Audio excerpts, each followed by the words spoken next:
Hey team, here are 3 tips to make your wall balls better. Number 1, bounce out of the bottom of your squat. It creates a faster squat as it provides more momentum and a stronger stretch reflex. It ensures you hit depth every rep, and it decreases mental load, allowing you to focus solely on the task at hand. Number 2 is the arm drop. Once you are more experienced and comfortable with the wall ball timing, you can use the arm drop in high rep sets. The arm drop gives your shoulders a split-second rest, which adds up over time. As you throw the ball up into the air, quickly bring your arms down by your side for a split second to meet the ball underneath the chin. There are 2 ways we can do the arm drop. The first one is straight down.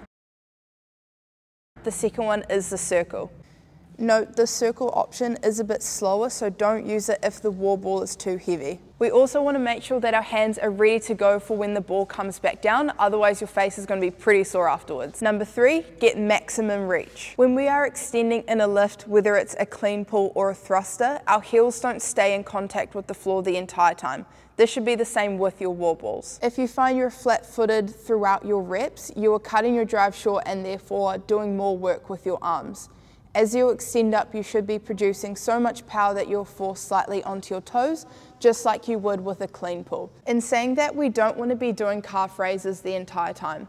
This heel lift should be a direct consequence of the power and drive, not just lifting the heel. Tip number 4, 5'1.5". And half.